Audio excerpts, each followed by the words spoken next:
As you can imagine, many people do not find the Hobbesian Leviathan solution very attractive because of the nature of the relationship between citizens and the state that it requires.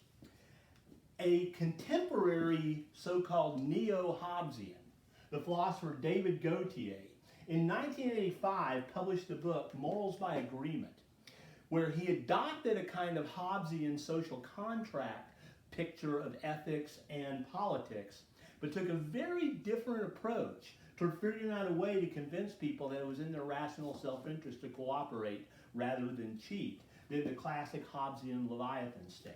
Okay, so here was Gauthier's reasoning, and Gauthier helped himself to all the work that had gone on in decision theory and game theory since the mid-1600s when Hobbes published Leviathan, where all this work has been developed. Now here was Gauthier's reasoning, okay? If you can somehow raise the probability of successfully cooperating to a very high value of successfully cooperating, and if you can raise the probability of the utility of successfully cooperating to approach the utility of successfully exploiting. That is, if you can redo the probability of successful cooperation and the utility of successful cooperation, then when these values get high enough, you do your expected utility calculation and you will realize it is in your rational self-interest to cooperate. Because the probability of successfully cooperating will far exceed the probability of successfully exploiting.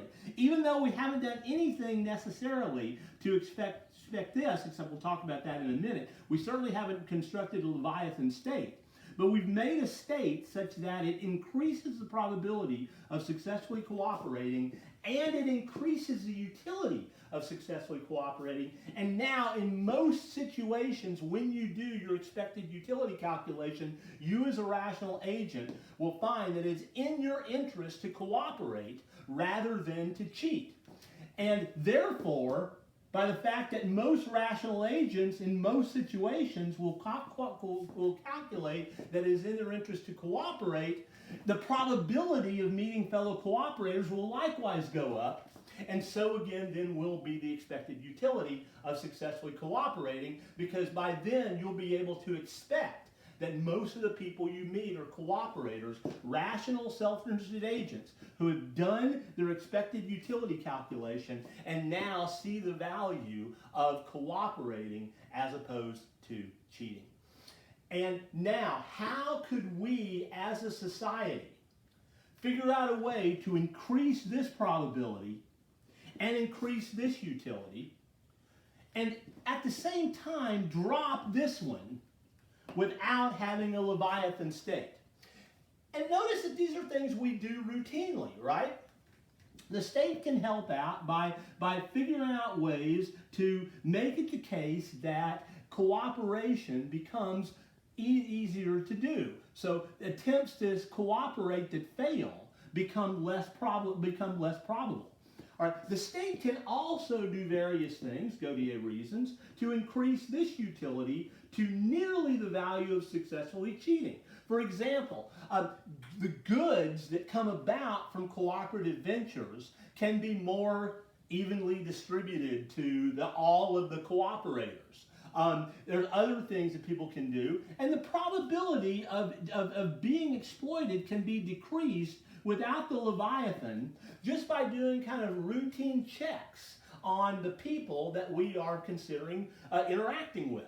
You know, doing various kinds, as people routinely do, background checks to make sure that people are cooperators. And then once a particular person has attempted to cheat, we don't need a Leviathan state to come in and exact terrible punishment. They just no longer will be allowed into cooperative ventures. They may have made their killing once on successfully exploiting, but once that has become revealed, no one will cooperate with them any longer, and they will see it's in their long-term interest not to do this, because that one time where they may be successful will be far overridden by the multiple future cooperations they will be allowed into if they prove to be a cooperator. So, Gauthier reasons in this classic 1985 book, Morals by Agreement, we can still get a solution to the problem of rational agents seeing that it is in their rational self-interest to successfully cooperate without the need for the Hobbesian Leviathan state. I want you to think about this with regard to business decision makings. Basically, both Hobbes and Gauthier are giving you strategies for avoiding getting into prisoner's dilemma situations. Ways for society and individuals to try to avoid prisoner's dilemmas. Because once you're in a decision that has the structure of a prisoner's dilemma, you are caught. And the rational, self-interested people are going to exploit and going to wind up with a less than attractive outcome. But if you can foresee coming prisoner's dilemmas in advance, and if your society or your culture has mechanisms for avoiding prisoner's dilemmas by increasing this probability, decreasing this probability without a Leviathan state, and increasing the utility of the payoffs from cooperative ventures, then in most situations, rational, self-interested individuals will see it's in their rational self-interest to cooperate, and few, if any, prisoner's dilemmas will actually arise. Think about that, because I'm going to ask you to write an essay on the approach that you think is going to work, whether the Hobbesian approach with the Leviathan state or the more Gauthier implied approach of his Morals by Agreement book. So think about this in light of this discussion, and we'll talk more about it on a discussion board.